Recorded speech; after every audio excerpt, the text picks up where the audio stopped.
Boa noite. Você assiste a partir de agora ao Espaço Público, programa de entrevistas da TV Brasil. Nosso convidado de hoje é Miguel Nicoleles, o mais prestigiado cientista brasileiro da atualidade. Por ser um programa gravado, não haverá participação pelas redes sociais. Aqui no estúdio de São Paulo, convidamos a jornalista Mariana Versolato, responsável pela página de Ciência e Saúde do jornal Folha de São Paulo. Contamos, como sempre, com a participação do jornalista Florestan Fernandes Júnior. Eu sou Paulo Moreira Leite, apresentador e âncora do Espaço Público. Miguel, boa noite. Boa noite. Tudo bem? Miguel, você está lançando aqui esse livro, né? Miguel Nicoleles, Made in Macaíba. Nesse livro, você recorda muito da sua juventude, da militância estudantil, de uma fase pouco conhecida num cientista assim, tão respeitado, tão premiado como você se tornou. E hoje nós vivemos um momento em que acho que a sua vida de cientista e a sua vida de militante, de político, de homem que pensa em projetos, pensa no futuro do país, tudo isso, parece se encontrar novamente. O país tem uma crise política, tem vários impasses a respeito do impeachment, a respeito do futuro do Eduardo Cunha, a respeito do que pode acontecer com a nossa democracia e tudo isso. Eu quero saber como é que você vê esse encontro dessas coisas todas hoje? Primeiramente, muito obrigado pelo convite, é um grande prazer estar aqui no programa com vocês.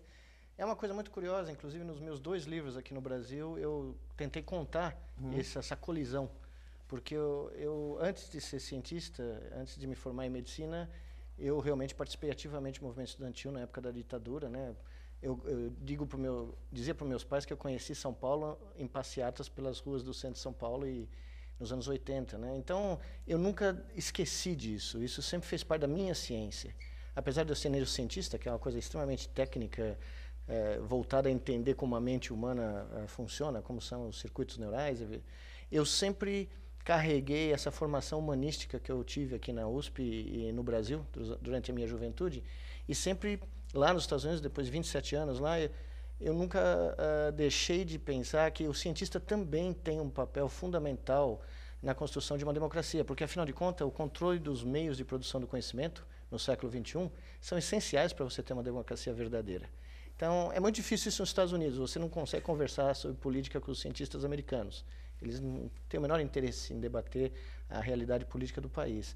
Mas eu acho que a minha formação, graças também ao meu orientador, o professor César Timaria, né, incutiu em mim que a vida intelectual, a participação como cidadão fazem parte da prática da ciência. Bem, antes de prosseguir a entrevista, vamos conhecer um pouco mais sobre o neurocientista Miguel Nicoleles.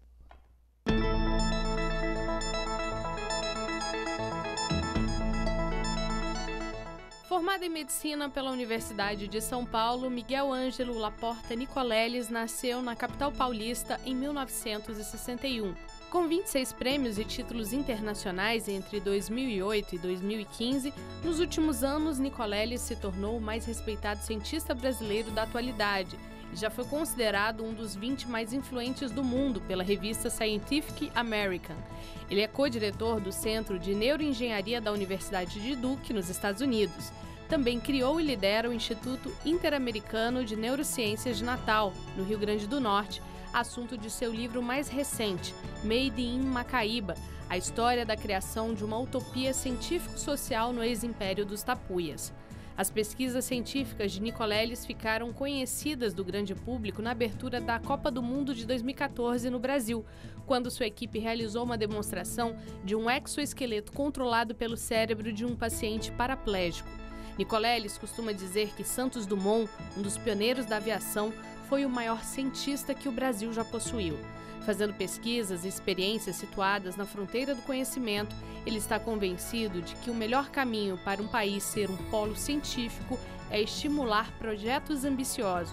Nicoleles já disse: o Brasil de hoje é um país inserido no mercado internacional de ciência. Para um país como o nosso avançar, é preciso que existam projetos ambiciosos que vão além da rotina. Se você nunca sonha alto, nunca vai mudar de nível. Professor, boa noite. Sobre o exoesqueleto, depois do chute lá na Copa do Mundo, que pouca gente viu, porque aqui no Brasil as emissoras de TV acabaram mostrando um pedaço só colocaram no canto da tela e tal. Houve evolução nesse projeto? O que a gente tem hoje com relação a esse estudo? Na realidade, é uma pergunta muito boa, porque só não viram quem não quis, e no Brasil, porque eu estou há 2 anos viajando pelo mundo inteiro, da ponta da Austrália, a Trindade e Tobago, a Noruega, a Suécia, ao mundo inteiro, porque 1,2 bilhões de pessoas viram e entenderam o que era aquele gesto. Foi a primeira vez que uma pessoa com 2/3 do corpo paralisado foi capaz de iniciar, dar o início a uma das maiores competições esportivas, a mais popular do mundo, usando a mente para controlar uma veste robótica, para entregar o chute, fazer o nosso famoso chute na bola, e sentir a bola, porque esse paciente também não tinha sensibilidade tátil abaixo do nível da metade do corpo. Mas como nós tínhamos um sistema de tátil, de detecção de contato tátil e transmissão dessa informação de volta para a pele dos braços, o Juliano conseguiu sentir. E o projeto continua, nós estamos continuando a seguir os pacientes já por 2 anos, e o mais fenomenal, o que foi inesperado completamente, é que esses pacientes começaram a apresentar recuperação parcial neurológica abaixo do nível da lesão, o que nunca foi relatado em pacientes crônicos com lesão na medula espinal. Esses pacientes têm 10, 13 anos de cadeira de roda. Então, por exemplo, 1 mês depois da Copa, quando nós repetimos o exame neurológico rotineiro dos pacientes começaram a mostrar contrações de músculos e sensibilidade abaixo do nível da lesão. E hoje, 2 anos depois, 80% dos pacientes recuperaram algum tipo de função ou motora, ou sensorial, ou visceral. Então, nós estamos mandando os trabalhos. Aliás, daqui 2 dias sai o primeiro trabalho do consórcio Andar de Novo, um consórcio mundial. Uma revista do grupo Nature está soltando press release no mundo inteiro. Eu estou falando hoje com a BBC, falei amanhã com a Canadian Broadcasting Company. Então, na realidade, o mundo inteiro viu e entendeu. No Brasil, se criou uma certa polêmica, porque a FIFA realmente nos tratou muito mal, e a imprensa de São Paulo, aqui particularmente, nos tratou também muito mal, porque a cultura científica é muito pouca, muito pequena, aqui ninguém realmente consegue fazer um jornalismo científico de alto nível como se faz fora do Brasil. O projeto recebeu prêmios internacionais, a Google nos deu o prêmio do melhor projeto científico 2014, 50 milhões de pessoas viram o filme da Google mostrando o Walk Again, no YouTube, hoje em dia. Mas os resultados são maravilhosos, porque nós descobrimos uma nova terapia para pacientes com lesões medulares. Nós pusemos o nome do Brasil no mundo inteiro, Poucos projetos brasileiros atingem a globalização que a ciência hoje tem. E nós levamos para o resto do mundo, para 25 milhões de pessoas que sofrem de lesões da medula espinal, uma esperança. Uma esperança que é fundamental. É fundamental. Eu acredito que os nossos pacientes também tiveram uma recuperação inédita por causa do contexto de esperança. Porque eles se envolveram com essa equipe do mundo inteiro, e tem alguns dos membros da equipe que ficaram no Brasil, não foram mais embora. Gostaram tanto de trabalhar aqui que estão conosco até hoje, 2 anos depois. Professora, eu gostaria de aproveitar, sobre o assunto. O material de divulgação antes, era o que todo mundo esperava, dizia que a pessoa se levantaria da cadeira de rodas, caminharia e daria o chute. O que aconteceu? Por que não na verdade, eu estou escrevendo um livro sobre isso, então eu não vou dar o furo para a Folha de São Paulo. Não seria não é o meu hábito de falar com a Folha de São Paulo. Eu estou falando só com você, não falo com a Folha há vários anos. Era isso que a gente queria fazer, mas a FIFA não permitiu. A FIFA inicialmente nos deu 3 minutos de demonstração. Era isso que nós tínhamos assinado. Nunca ninguém fez uma demonstração de 3 minutos de robótica num espaço aberto com uma chance. Isso não existe, ninguém faz isso. A Sony não faz isso, o MIT não faz isso, tanto que não fizeram. Tanto que agora nós estamos sendo convidados nos Estados Unidos para repetir o feito da Copa do Mundo num evento americano de alto nível, que eu não posso revelar ainda, porque nós estamos negociando, mas os americanos vieram falar conosco. Os japoneses vão fazer na abertura da Olimpíada de Tóquio uma demonstração como a nossa, mas com 3 minutos a gente achou que era possível fazer isso. Quando o tempo foi passando, eu não sei por que razões, eu estou especulando no meu livro uma série que vão desde direitos corporativos até o fato que a gente não pagou para estar na cerimônia, a FIFA falou, não, agora vocês têm 1 minuto. Eu falei, 1 minuto? 1 minuto não há como. A velocidade do exoesqueleto é 50 vezes menor que a velocidade da pessoa andar, porque os pacientes têm probabilidades de fratura patológica. Você não pode fazer um exo, sair correndo e chutar uma bola do meio de campo. Muito menos levantar da cadeira, como seria se a gente não tem tempo, não dava para fazer o paciente levantar com segurança. 2 semanas antes, eu fui informado que nós tínhamos 30 segundos, sem discussão. E 2 dias antes nos deram 29 segundos. Esse era o acordo final 2 dias antes de um projeto de 18 meses. Não é à toa que eles estão na cadeia em Nova York, né? Talvez deve ter parte disso, do indiciamento do FBI, deve ser isso. Ocorre que o Juliano estava fazendo toda a demonstração em 27 segundos, o que é uma margem de segurança absolutamente inexistente. 2 segundos é impossível você fazer uma demonstração. No dia, ele fez em 21. Então, na realidade, o erro, primeiro, não foi nosso, porque nós tivemos que fazer uma demonstração com o que nos foi oferecido. O erro da imagem é da TV FIFA. Eu devo até redimir a Rede Globo, as pessoas acusaram a Rede Globo, não tem nada a ver com isso.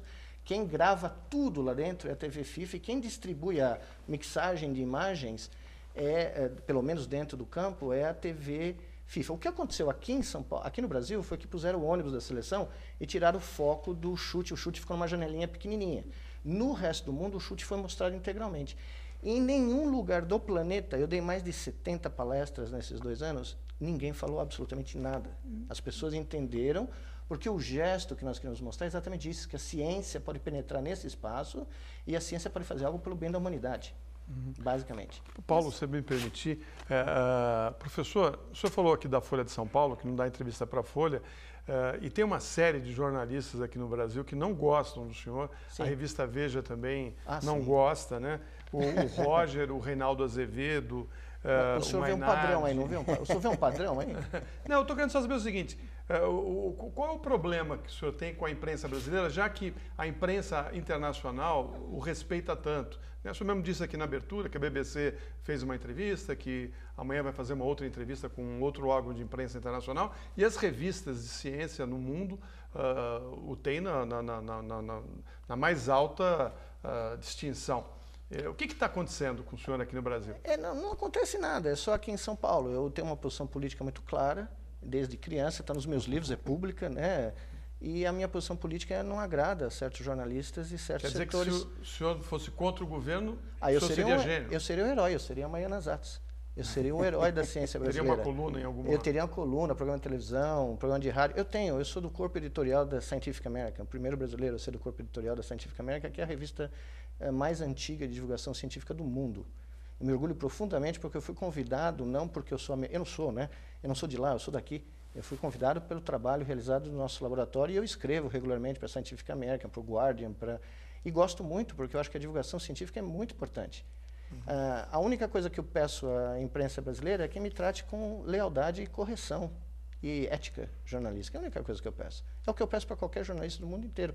E eu tenho relações ótimas com o New York Times, com Boston Globe, dou entrevistas frequentemente na rádio pública americana, porque eu acho muito importante a comunicação científica. Eu acho que é vital para qualquer sociedade que a gente construa uma cultura científica que mostre para o cidadão comum que a ciência não é uma coisa de eleitos, de pessoas que vivem, né, na Catedral de Marfim, que ela faz parte do nosso cotidiano e, mais do que nunca, ela é uma questão de soberania nacional. Se o Brasil não dominar os meios de produção de ciência de ponta, ele não vai ser um país soberano daqui por muito pouco tempo. Esse casamento, essa contaminação, melhor dizendo, da ciência pela política, não ocorreu em todos os tempos da história, né? Quer dizer, eu acho que durante muito tempo da história você era capaz de distinguir um cientista como um bom cientista, uma descoberta importante. A penicilina... Você na época do macartismo nos Estados Unidos. Isso, exatamente. Mas em períodos, né? Na Alemanha nazista também, você perseguia alguns cientistas. É verdade. No stalinismo, você perseguia alguns cientistas. Mas, em geral, isso não é bom. Não. E hoje a gente está vivendo um período em que isso está acontecendo aqui. Como é que a gente pode refletir um pouco sobre isso? Eu vou dizer para vocês, não vou dar nem a minha opinião, vou contar para vocês a opinião dos meus amigos, que são americanos, europeus, que vieram para o Brasil, para o Projeto Andar de Novo, viveram comigo aqui 6 meses, largaram mulher, família, cachorro, vieram viver no Brasil, em São Paulo, para trabalhar. Eles ficaram aterrados, eles ficaram completamente estupefatos com a cobertura no Brasil do chute da Copa. A agressividade, a falta de igualitarismo nos comentários, a falta de espaço para responder às críticas, né? Porque nós éramos confrontados diariamente com objeções absolutamente ridículas, absolutamente sem nenhum senso, ataques... Né?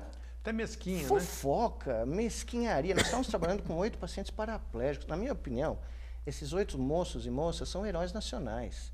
Esses meninos trabalharam com uma dedicação, anonimamente, sem receber nada, estão tendo um benefício clínico. Eu fico muito feliz de poder dizer isso, porque eles estão tendo um benefício clínico real. Imagine você passar a ter controle da bexiga depois de 13 anos. Você poder dar à luz. Uma das nossas pacientes pode dar à luz porque ela passou a ter sensibilidade perineal para poder sentir o parto, que era um sonho da vida dela, muito jovem ela, mas está há 10 anos na cadeira de roda. Então, fora do Brasil, nos países de origem dos meus grandes amigos, que vão aqui, estão voltando todo o tempo, todo mundo era elogiado, eles eram elogiados, o projeto era tinha uma torcida para tudo dar certo. E aqui a sensação que eu tive é que, como a Copa tinha que dar errado, pelo momento político, nós fomos levados no turbilhão. As pessoas falam, pelo amor de Deus, se a Copa tem que dar errado, se esse cara der certo e o mundo achar que o Brasil é capaz de fazer ciência de transformação social e mostrar que nós não falamos inglês, mas eu falo, mas nós podemos dar um chute na Copa e mostrar um outro Brasil, um Brasil do envolvimento científico, cultural, inclusão de pessoas com deficiências físicas num evento que não é a Paralimpíada. É o evento das pessoas que correm, andam e chutam e que é o maior evento da cultura brasileira. Era, né? Como a Copa não podia funcionar, nós tínhamos que facraçar. Jornalistas do Brasil entraram em contato com jornalistas de outros países. Jornalistas do Brasil entraram em contato com revistas americanas e europeias para tentar difamar o projeto. Só que os editores dessas revistas me conhecem há 30 anos. Então eles me ligavam e falavam, olha, nós não acreditamos no que está acontecendo. Tem pessoas e cientistas brasileiros, jornalistas e cientistas ligando aqui para tentar fazer a gente fazer matérias negativas e nós sabemos que as informações não casam, não batem. O que está se criticando, por exemplo, criticaram que, bom, teve gente que criticou a roupa do Juliano na hora do chute, o que é para mim o fim da picada, mas criticaram que nós não íamos fazer implantes intracranianos, nós íamos fazer neurocirurgias, nós íamos registrar a atividade de fora, com uma touquinha, como uma touca de piscina, no couro cabeludo. É isso que... Eu inventei a área. Eu inventei a área de interface cérebro-máquina. Mas o senhor sempre defendeu como que o implante de eletrodos captaria mais sinais, ela é mais sensível, não há dúvida, né? Minha senhora, que o implante, a senhora não querer falar de neurociência para mim é difícil. Não há dúvida que a quantidade de informação por bit de registro que a senhora obtém com o implante dentro do cérebro é muito maior. Sim. Mas se você consegue fazer com uma touquinha, um cara que é paraplégico andar, vamos com a touquinha, porque você não precisa fazer a neurocirurgia. A neurocirurgia tem um risco imputado à neurocirurgia, infecção, um problema de rejeição dos eletrodos. A técnica de implantes em seres humanos ainda não estava pronta em 2014 para ser feito e não daria tempo, e eu jamais ia expor os meus pacientes a uma técnica experimental. E nós queríamos mostrar que era possível fazer. Quando nós fizemos os testes em macacos e vimos que para sinais de locomoção, o trabalho que vai sair na quinta-feira, a senhora leia Nature, vai estar no press release da Nature, a senhora vai ver. Nós descobrimos que sinais de locomoção, o que nós precisávamos para o exoesqueleto, podia vir da superfície do couro cabeludo. Então não precisava implantar, não tinha necessidade alguma. Então quando um cientista é confrontado com fatos e a sua própria opinião pregressa, ele opta pelos fatos. Esse é o meu treinamento. Essa é a forma como a ciência é feita. Sim, então, o que a gente colocou é que você sempre defendeu e disse que o eletroencefalograma era uma técnica com menos informação para membros superiores. Exato. O meu livro inteiro, Muito Além do Nosso Eu, trata de membros superiores. Os membros superiores são 30 graus de liberdade. Você tem que fazer isto aqui. Para isto, o EEG não funciona. Locomoção é um sinal senoidal. É uma ritmicidade que o EEG funcionou. Então, antes de me perguntar a razão pelo que eu tinha optado, a Folha de São Paulo optou por uma matéria de primeira página dizendo que eu estava usando uma técnica de 50 anos desenvolvida. Claro, ela foi desenvolvida pelo Berger na década de 20. É usada em todos os hospitais do mundo. É a técnica eletroencefalográfica, é a técnica neurofisiológica mais usada no mundo. Se nós descobrirmos uma forma de reusá-la, o custo de um exoesqueleto controlado pelo cérebro cai e o risco diminui. Então essa é a opção. O implante de eletrodos não estava pronto na época para ser usado? Não, ele não estava. Ele foi tentado por 2 empresas americanas e o fracasso foi completo. Isso está na literatura, está publicado na Nature. Hoje ele está chegando muito mais próximo. Eu estou dizendo, leia o artigo na quinta-feira. É o primeiro artigo nos acusaram de não estar publicando os resultados na querida Folha de São Paulo. Esse vai ser o primeiro resultado? Esse é o primeiro artigo. Só que as pessoas não entendem que ciência, você coleta dados, leva um tempo. Aí você tem que analisar os dados. Leva meses, pode levar anos, e depois você tem que publicar. Quando você manda um trabalho para publicação, leva meses ou até anos para o trabalho ser aceito. Faz um ano e meio. Exato. Quase, não. Desculpa, mais. O projeto foi aprovado para 5 anos. Nós estamos entrando no 3º ano e nós já temos 5 projetos, 5 trabalhos sendo publicados. O NIH não exige publicações nos Estados Unidos até o término do projeto, 5 anos. Então, para se criticar, é que nem crítico de futebol. Né? Você ser um perna de pau e subir lá na Rádio Globo para falar com o meu grande amigo Oscar Ulisses para falar de futebol e não souber nada do que é as regras do futebol, é complicado, fica feio, passa vergonha. E foi o que aconteceu. E os meus amigos, o mais engraçado foram os meus amigos saírem pelo mundo afora falando que Deus me livre eles conversarem com um jornalista brasileiro. Uma pergunta, assim, interrompendo assim, uma coisa assim. Voltando à ciência política. Você falou que nos Estados Unidos, se for discutir política com um cientista americano, está falando de vida de marciano. Eles não gostam. Como é que é isso? É melhor, é pior, ajuda? Como é que é isso? Eu acho pior, porque eu gosto da ciência que tem a riqueza intelectual. Então eu gosto de falar de história, eu gosto de falar de poesia, eu pinto, eu sou um pintor amador, eu adoro falar de pintura. E eu tenho mais facilidade com os meus amigos europeus. Tá. Os meus amigos suíços, franceses, que os americanos não gostam muito porque, né, eles são muito mais abertos e muito menos técnicos, no sentido de discutir menos tecnologia. Eu tenho muito mais facilidade de falar de filosofia, filosofia, porque a neurociência está chegando num ponto onde ela está chegando muito próximo do debate filosófico importante. E os europeus são mais abertos a essa confluência.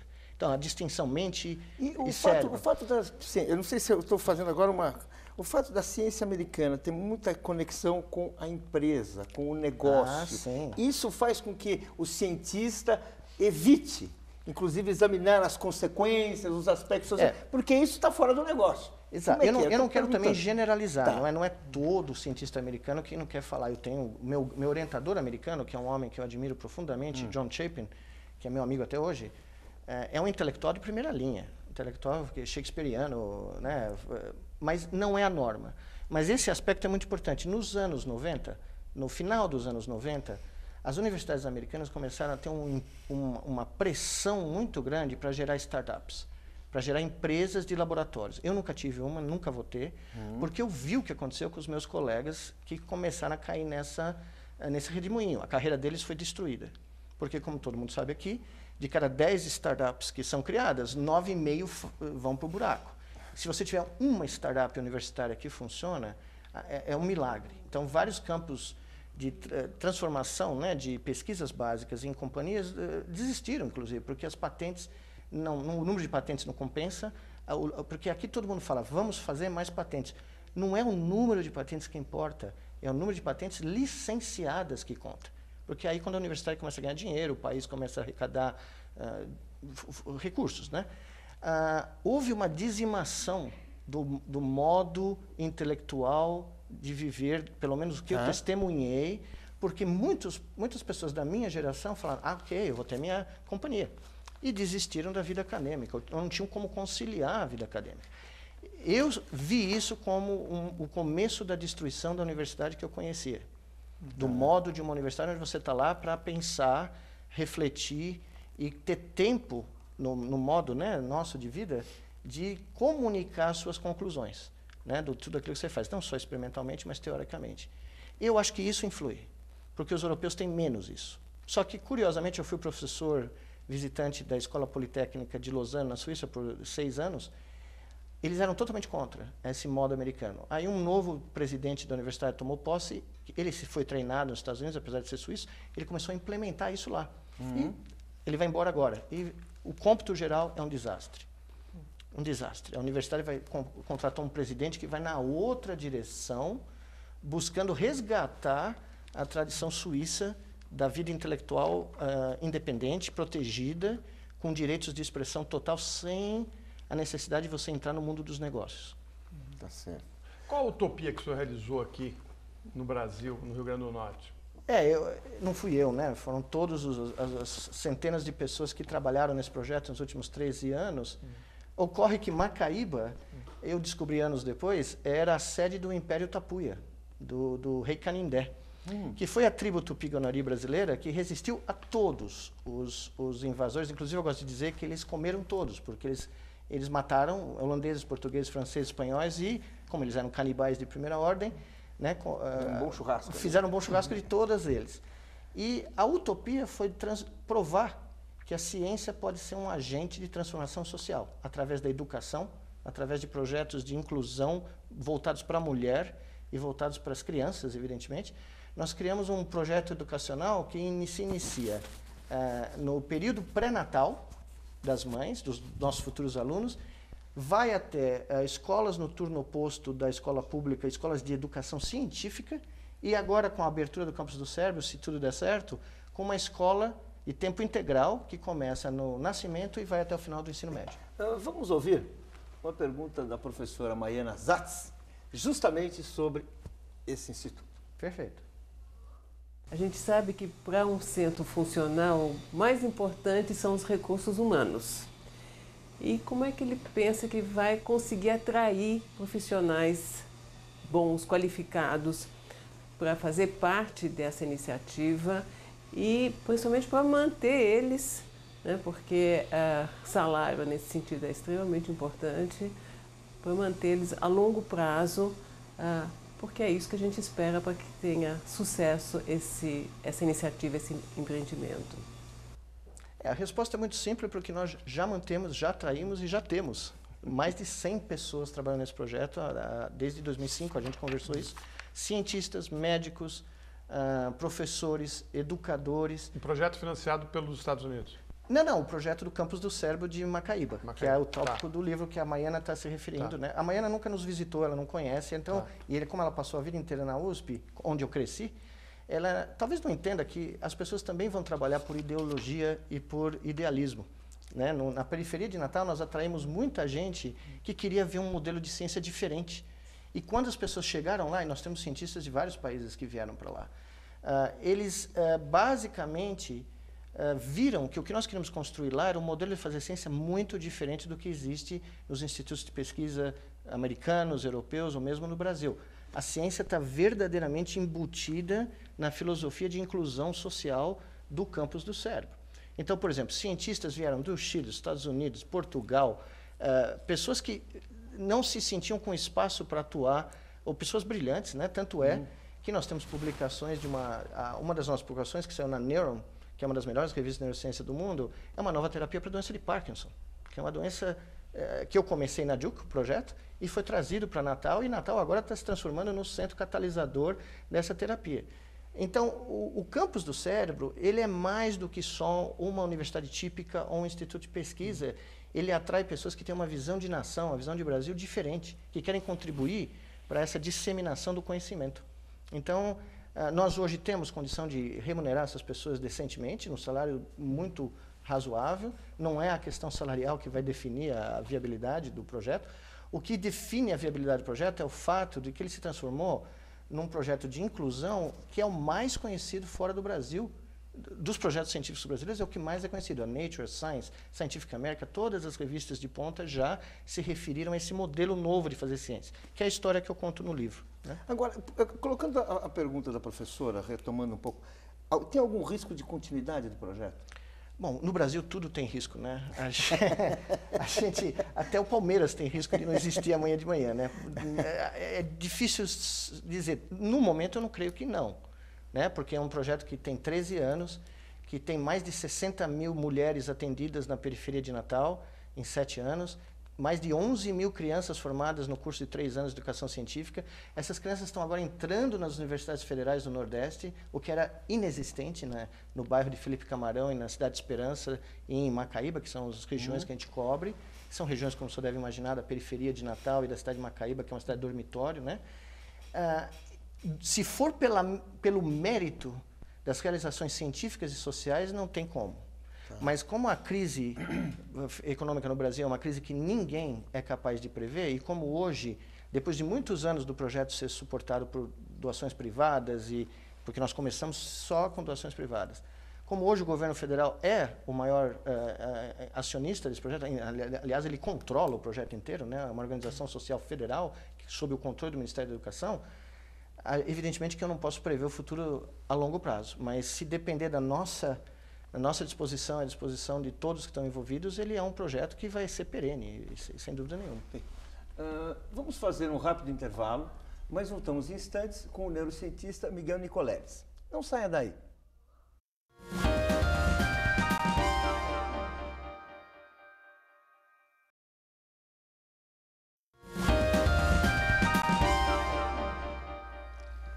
O Espaço Público está de volta com o neurocientista Miguel Nicoleles. Mariana, eu interrompi você ia fazer uma pergunta. Agora, por favor. Professora, eu queria voltar ao tema, então, do exoesqueleto.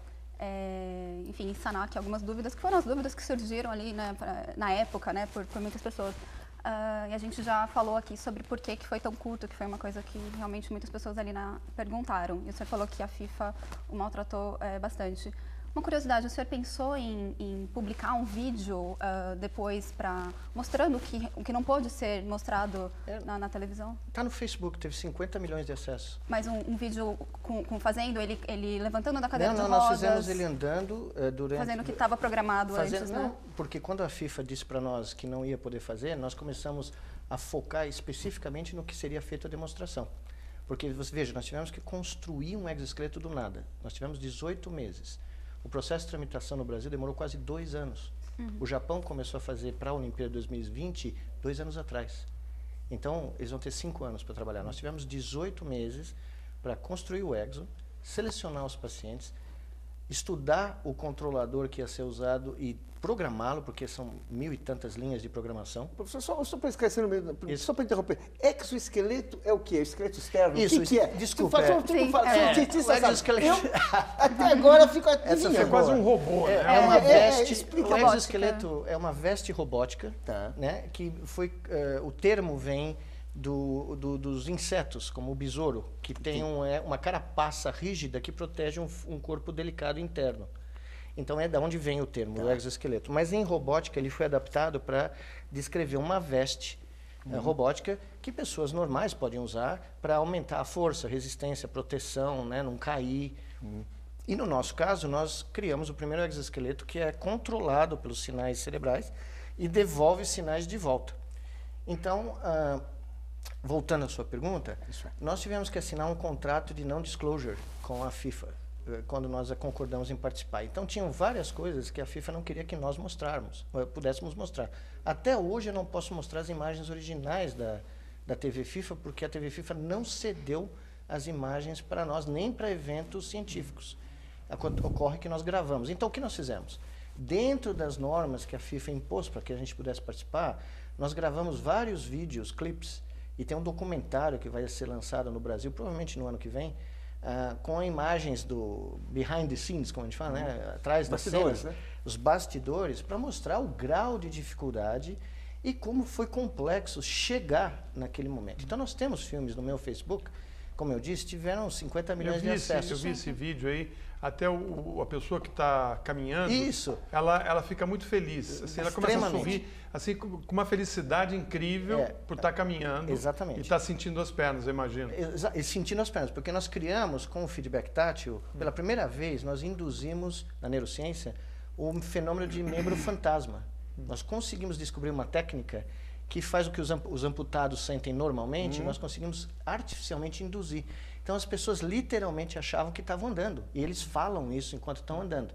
Nós temos tudo isso registrado, filmes dos 8 pacientes, todos fizeram isso. Então, quando em março a FIFA chegou para nós e falou, olha, vai ser isso, vai ser o chute e vocês têm um tempo... Não vai ser a pessoa levantando da cadeira, caminhando 25 metros. Isso, nós fizemos uma reunião do Conselho Científico do Walk Again Internacional e falamos, não dá tempo da gente perder tempo para fazer o que a gente queria fazer. Nós vamos ter que concentrar no chute. Você acha que a gente vai chegar ao ponto de fazer um ciborgue? Depende, nós vamos conseguir fazer robôs. E só terminando, o limite hoje em dia da ciência, dessa ciência que foi criada aqui no Brasil, é robótica. Então, por exemplo, se você puser um robô para andar na grama e você acertar os parâmetros do robô para andar na grama, ele vai cair aqui nesse chão. Não interessa o que você faça. O grau de controle... Isso, porque a textura, ir de um terreno rugoso para um terreno liso, a robótica não consegue solucionar isso bem ainda. Então, não existe um robô genérico autônomo. que pudesse ser usado. Nós avançamos isso colocando um ser humano dentro do robô e colocando feedback tátil, que ajuda, porque o nosso exo se balança sozinho. A pessoa nunca cai. Ela não tem como ela cair. Só que ele está lá dentro, ele está movendo o seu corpo e ele está tentando controlar o exo, e o exo está tentando ler o cérebro do indivíduo e ver o que vai acontecer. Então, essa interação que a gente chama de controle compartilhado, é um termo novo criado, está mudando a direção da robótica para seres humanos. Isso e veio daqui. É outra coisa. São pequenas coisas que ainda não chegaram ao conhecimento do domínio público porque elas estão sendo publicadas, elas estão sendo apresentadas em congresso. E para fazer uma longa resposta um pouco mais curta, tudo o que foi feito nos bastidores do projeto ficou para o documentário. Porque nós queremos ter um documentário mundial que mostre o esforço. Foram representantes de 25 países, 150 pessoas, um esforço brutal, mas que foi um esforço mundial. Eu me orgulho muito de dizer que essas pessoas vieram do mundo inteiro para poder fazer isso acontecer. Uhum. E o exoesqueleto consegue, a pessoa vestindo, né, com essa veste robótica, consegue se sustentar sozinha? Porque a gente viu naquela imagem da Copa que tinham duas pessoas segurando. Isso, tinham duas pessoas do lado, porque por medida de segurança, como a gente não sabia se ia chover, se o gramado ia ceder, se molhasse, se ia haver qualquer tipo de alteração da superfície, tanto é que nós pusemos uma prancha. Certas pessoas, cantores aí, que eu não vou citar o nome, tiraram um sarro que tinha uma prancha vermelha, foi imposição da FIFA, por uma imposição de madeira para se apoiar. Não havia um componente ideológico? Bom, eu não vou nem falar, porque... né, inclusive, eu dei uma palestra aqui em São Paulo, foi muito divertido, a palestra no MASP, o lançamento do meu livro, e eu tenho um exemplo que o ratinho vai lá e aperta uma barra esquerda para realizar a tarefa. Eu falei, olha, para a Folha não falar que eu só apertei a barra esquerda, no próximo slide o ratinho aperta a barra direita. Então está equilibrado. Agora, aqui no Brasil, nós estamos vivendo essa questão da Zika, né? Sim. E eu gostaria de saber do senhor, porque a microcefalia não tem ocorrido na Colômbia, por exemplo, onde existe a Zika. O senhor acha que o mosquito realmente é o transmissor desse problema? Como é que o senhor analisa isso? Bom, como eu disse ao senhor, eu não entendo nada de virologia e efeitos neurotróficos de vírus é uma das coisas mais complicadas que existe. Por exemplo, existem descrições de aumento da síndrome de Guillain-Barré, que eu conheço muito bem, porque eu tive pacientes com Guillain-Barré aqui nos Estados Unidos, aqui no Hospital das Clínicas. Então, os Estados Unidos estão extremamente preocupados com a Guillain-Barré, por exemplo, porque não tem caso de microcefalia até agora nos Estados Unidos, mas a grande preocupação que eu vi, agora que eu saí semana passada nos Estados Unidos, era com o Guillain-Barré, porque se houver uma correlação, é uma coisa muito séria. Uma correlação, não. Uma relação de causa e efeito, né? O caso da Colômbia está espantando o mundo inteiro, porque são, se eu não me engano, 7 mil mulheres contaminadas, grávidas, e não tem casos de microcefalia como no Brasil. Então, aqui no Brasil, aparentemente, dos 4 mil casos que eu me lembro de ter visto relatados no Nordeste, 700 ou 800 casos tinham sido confirmados a presença do vírus. Mas isso não necessariamente significa que o vírus é a causa da microcefalia. Você pode ter o vírus no cérebro das mães, no corpo das mães e nas crianças, mas você precisa, pode ser que você precise de um outro agente permissivo, uma toxina, algo ambiental, que faça com que nessas condições o vírus leve, junto com essa toxina ou alguma coisa mais, a microcefalia. Eu não tenho dados nenhum, não posso falar nada inteligente sobre isso, só que eu posso dizer que o Instituto Manguinhos é conhecido no mundo inteiro, um dos centros de referência de infectologia do mundo, uma das maiores instituições do mundo, e eles estão estudando isso em colaboração com o CDC, né, com as autoridades da Organização Mundial de Saúde, se não me engano, que tiveram no Brasil aqui. Então, a resposta, eu acho que eles vão conseguir chegar à resposta. Só que essa dicotomia, Zika contaminado na Colômbia sem microcefalia, Zika no Brasil com microcefalia, é o maior mistério nesse instante. Inclusive, quando começaram a aparecer esses casos no Brasil, Mariana, as pessoas achavam que, bem, no começo era só no Brasil, e achavam, porém, vai ser confirmado, porque então, vai ser confirmado na Colômbia, nos outros países, vão aparecer os casos de microcefalia. E não apareceram. E na Ásia também não, aparentemente. E na Ásia também não, exatamente. Então, tem uma questão aí, né? Quer dizer, tem uma questão, porque isso que é muito importante. Achar uma correlação entre dois fenômenos não significa que esses dois fenômenos têm uma relação de causa e efeito. Então, é o que eu sempre falo, né? Se todo dia que o mercado de ações sobe, chove, não significa que porque chove o mercado de ações vai subir, né? Na Índia, por exemplo, chove bastante e o mercado de ações sobe uns dias. Então, isso, né, está correlacionado, mas não estão ligados, né? Sim. Mariana. Voltando, enfim, eu queria saber se o senhor pretende trabalhar com tetraplégicos e restabelecer e trabalhar no restabelecimento dos movimentos de braços enfim, e mãos com um implante de eletrodos. O senhor já tem isso em perspectiva? O trabalho que vai sair numa das revistas da Nature na quinta-feira trata disso exatamente. É a demonstração cabal de que os implantes cranianos podem gerar uma solução para a locomoção do corpo inteiro em pacientes que estejam paralisados completamente. Então, os implantes foram feitos em pacientes? Eu não posso falar mais nada, porque se eu abrir a boca, sai na Folha amanhã e a Nature embargo é violado. Então, e o meu vamos trabalho para um assunto mais quarta-feira antigo. à tarde. Exato. Um assunto mais antigo, que é uma coisa que é uma curiosidade. Sim. O senhor costuma escrever que o Santos Dumont é o maior cientista que o Brasil já teve. Certo. O Santos Dumont teve aquela vida, tem biografias que o descrevem como um boêmio, como um sujeito que era, na verdade, quase que uma pessoa que é um bom vivant, né? Tem uma biografia muito bonita dele sobre isso. E ele teve, assim, um final de vida triste, ele, né?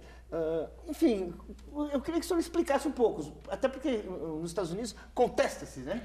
Que ele tenha sido o inventor da aviação. Como é que o senhor... Queria que o senhor falasse um pouco disso aí. Na realidade, recentemente, um dos melhores livros que eu li, eu leio muito tudo sobre Santos Dumont, que é possível, eu li. Mas o melhor livro, na minha opinião, chama-se Wings of Madness, escrito por um americano, que finalmente coloca o Santos Dumont na posição... Asas da Loucura. Asas da Loucura. Foi traduzido aqui. Coloca o Santos Dumont perfeitamente na posição que ele merece. O Santos Dumont inventou a indústria aeronáutica, porque ele inventou o controle de voo.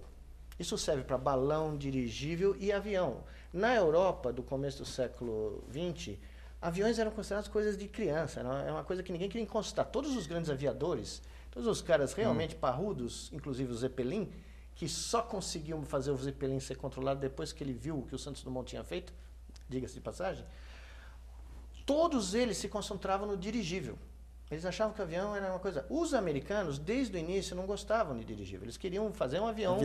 Só que, nesse livro, a coisa mais maravilhosa que destruiria o complexo de vira-lata instantaneamente nesse país é a capa do jornal, do Toledo News, da terra dos irmãos Wright, no dia seguinte do voo de 19 de outubro de 1901 de Santos Dumont, em Paris, onde ele contornou a Torre Eiffel, saindo do Bois de Boulogne, dizendo o seguinte: Grande Dumont inaugura a aviação. Isso é da terra onde os dois nasceram. Né? Estava todo mundo antenado ali para saber. Aí, quando os irmãos Wright voaram na praia que eu frequento, na Carolina do Norte, sempre vou com o meu carro com a bandeirinha do Brasil, e um livrinho do Santos Dumont no banco de trás, só para ver se os caras percebem a história. Mas, enfim, quando os irmãos Wright voaram, eles passaram uma temporada no verão lá na praia, porque é onde tinham ventos, e eles podiam deslizar das dunas e pegar impulso para levantar voo. Eles não tinham colocado um motor, como o Santos Dumont pôs nos dirigíveis, que é outra invenção do Santos Dumont. Pois bem, o mesmo jornal da cidade de Toledo, a manchete foi a seguinte: meninos da cidade imitam o grande Dumont.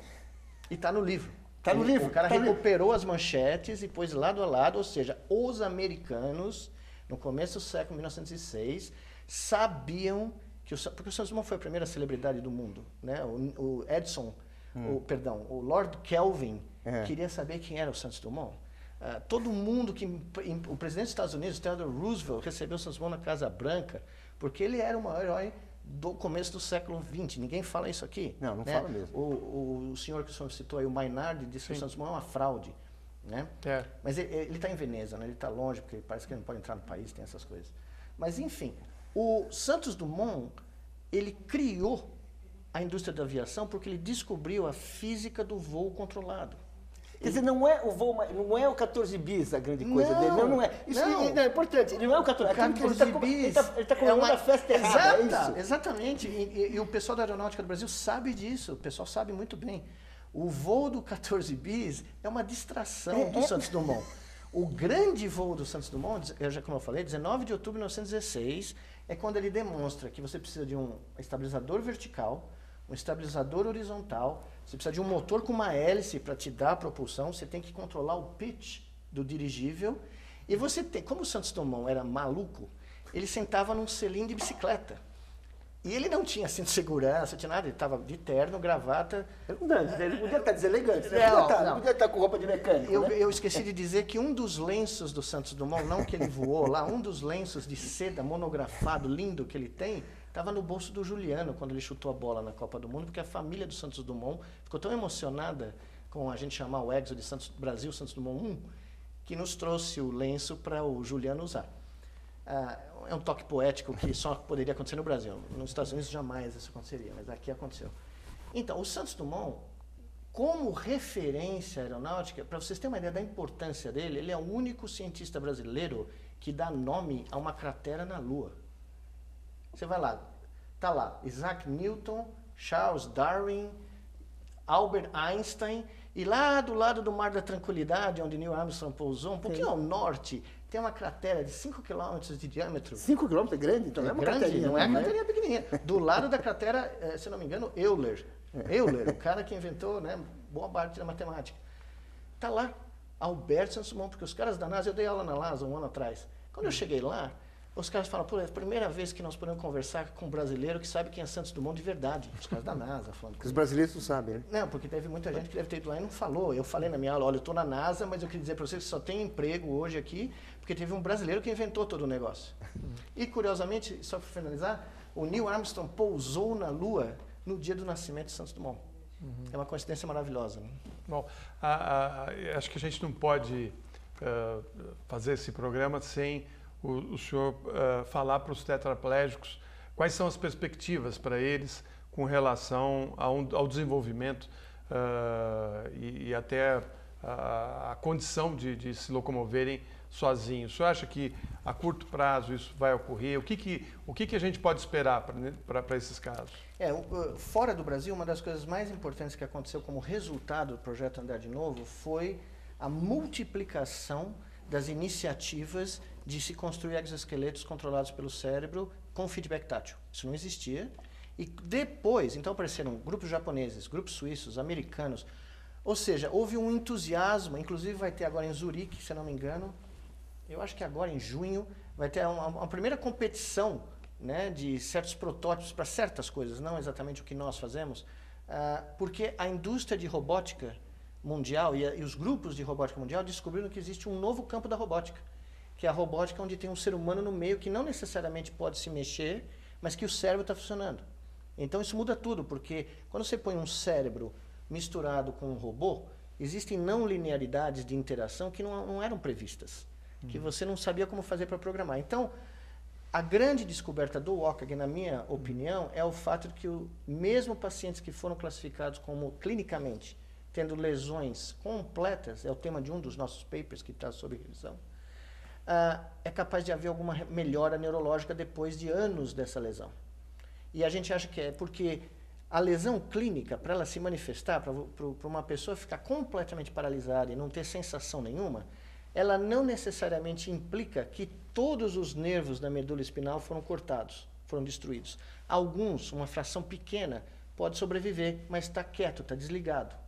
O que a gente acha que aconteceu com o treinamento intenso do projeto, que eles estavam em campos virtuais, controlando o avatar, e o avatar, a gente está no trabalho, vem da cadeirinha, levanta e anda, prova que nós queremos fazer, está lá no avatar. Nós reintroduzimos no cérebro o conceito de ter pernas e reintroduzimos a noção de andar. E isso talvez tenha ligado neurônios, e como tinham alguns nervos que sobreviveram, essas mensagens foram transmitidas para os músculos. E isso pode explicar porque os pacientes agora, os vídeos que nós vamos liberar quando os trabalhos forem publicados, mostram pessoas que eram completamente paralisadas, fazendo movimentos como esse, caminhando, fazendo andada. Eu mostrei nas minhas palestras isso, né? Coisas que ninguém esperava. Então, a esperança é que houve uma multiplicação, uma renovação do interesse de busca de terapias para lesões medulares, porque havia uma retração, as pessoas achavam que nada nunca ia ser possível, ia demorar muito tempo, né? Você tinha que esperar a célula-tronco funcionar, mas eu acho que isso vai acontecer antes. Eu acho que essas técnicas de reabilitação vão permitir que os pacientes comecem a recuperar algumas funções que melhoram a qualidade de vida dramaticamente. A parceria com a ACD continua? Os pacientes, eles continuam sendo... Nós somos os nossos pacientes são todos pacientes que vieram da ACD e todo o pessoal de reabilitação são funcionários da ACD que trabalham conosco em tempo parcial. Eu queria fazer uma questão, colocar um pouco de política. Sim. Você participou da fundação do Partido dos Trabalhadores, participou da primeira campanha de 82 e tudo isso, né? E eu queria entender como é que o senhor vê o que está acontecendo hoje com o Partido dos Trabalhadores. Eu não sou filiado ao Partido dos Trabalhadores, né? Eu participei no movimento estudantil, evidentemente, como um fato histórico. Participei da criação da UNE também. É uma coisa que eu via, a reunião da criação da UNE no CAOC, que é o Centro Acadêmico Oswaldo Cruz da Faculdade de Medicina, né? Via a invasão da PUC, né? Eventos históricos, na minha opinião, né? Para mim é muito difícil dizer, porque eu não tenho contatos, né? Eu não participo da vida política do país, nem da vida partidária, eu não tenho nenhum envolvimento com a vida partidária. Eu acho que eu nunca senti um clima de intolerância tão grande no Brasil, nem na época da ditadura.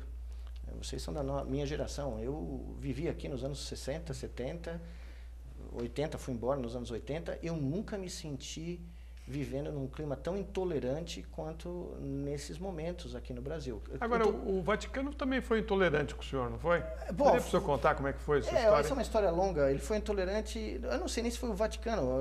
No livro eu conto, é um capítulo inteiro dedicado ao fato. Eu tinha sido eleito para a Academia do Vaticano, sem nem saber, porque eu não acredito em nenhuma religião, não sou católico, nada, mas um dia eu recebo um telefonema de Roma dizendo que eu pensei que era algum primo meu fazendo alguma brincadeira, e era o secretário-geral da Academia do Vaticano dizendo que o Papa Bento havia me nomeado em resposta à eleição da Academia dos Cientistas, né, que votaram unanimemente no meu nome. O Papa tinha publicado no Observatório Romano e naquela tarde ia fazer uma declaração na Rádio do Vaticano, que meu pai ouve, então eu tive que contar para o meu pai, pelo menos. E eu tinha sido eleito membro da academia, que é a mais antiga de ciência do mundo, né? Do Vaticano, científica do Vaticano. E da qual o presidente foi que acabou de falecer recentemente, o professor Carlos Chagas, né? Filho do Carlos Chagas, né?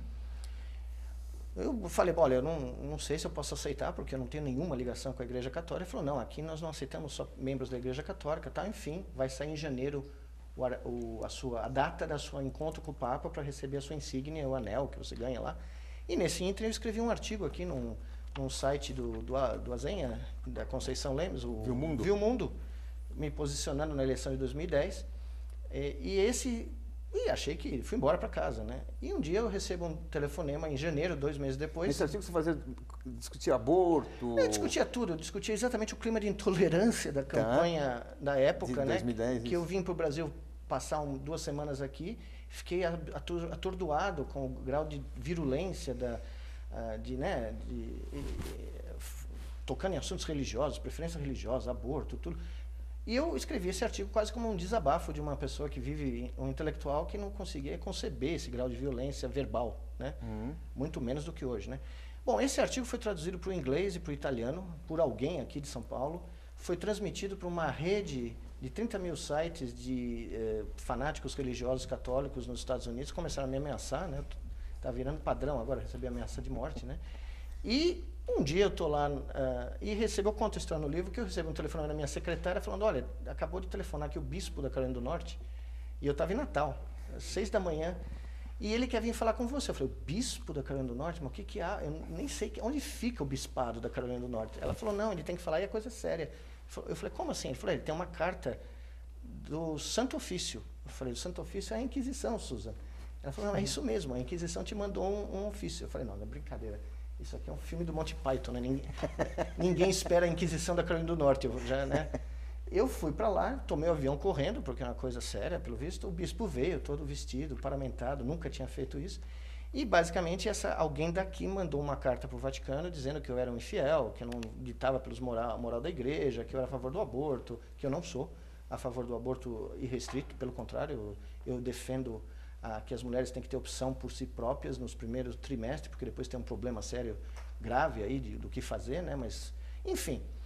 E a carta do Papa que eu recebi, não tinha jantar na Capela Sistina, não tinha anel, não tinha nada, de que se aquele artigo era meu, eu teria que renunciar à academia. E eu falei, desculpe, eu estudei, fiz catecismo, meu pai estudou direito canônico, o Papa não mente, o Papa é infalível, o Papa ouve o homem lá de cima e ele fala o que o homem fala. Então, como ele assinou o decreto da minha nomeação, falou na Rádio Vaticano, meu pai ouviu, mamãe celebrou, eu não renuncio de jeito nenhum. Vocês me excomunguem, é tranquilo. Para mim vai ser até mais, eu estou lançando um livro daqui a pouco, que era o primeiro livro meu de ciência, eu e Galileu, vamos ser na mesma, eu não sou tão bom quanto ele, mas vou ficar perto, né? Porque... Aí ele falou, não podemos excomungar o senhor porque o senhor não é católico. Eu falei, bom, então aí vocês decidam o que fazer. E eu estou até hoje esperando o meu jantar na Capela Sistina, né? E o meu anel de membro. Eu sou membro, porque eu não fui removido, aparentemente. Outro dia um cardeal romano que me conhece, gosta do que eu faço, me telefonou dizendo, não, você está lá, o nome está lá. Eu falei, mas eu não jantei na Capela Sistina ainda. Ele falou, vamos ver... O Papa é argentino. Eu falei, pô, aí vai complicar, porque ele torce pro São Lourenço, eu sou palmeirense, coisa... Mas eu acho que o Papa parece que... A sensação que eu tive é que chegou, eu não posso afirmar, que chegou no Papa e que ele ficou abismado com a maneira com que o processo foi dado. Porque no primeiro artigo da Academia do Vaticano, né, diz que você não tem que ter crença nenhuma, você é eleito pelos pares, e você não deve nenhuma fidelidade ao cânone da igreja, nenhum. Isso está no primeiro artigo né? Então eu espero que um dia desses, mas para você ver, o clima de ódio começou lá. De lá para cá, de 2010 para cá, é que toda essa animosidade em relação a mim ocorreu.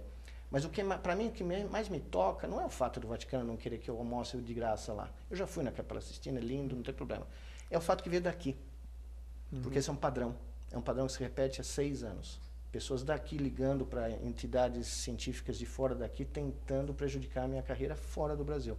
Isso é meio dolorido. Você acha que é assim mesmo? Não é que você assim, se enxerga, assim, tem uma visão paranoica? É você... Não, pois eu não sou paranoico.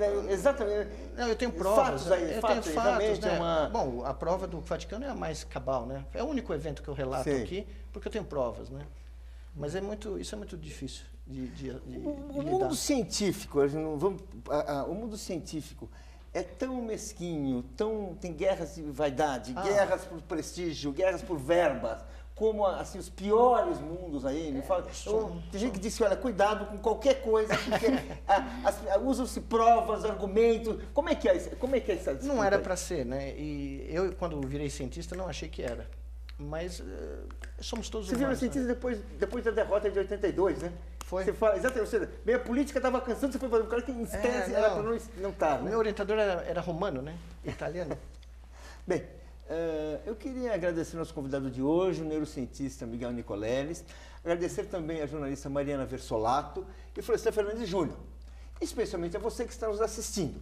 Para saber um pouco mais sobre o espaço público, entre no site da TV Brasil.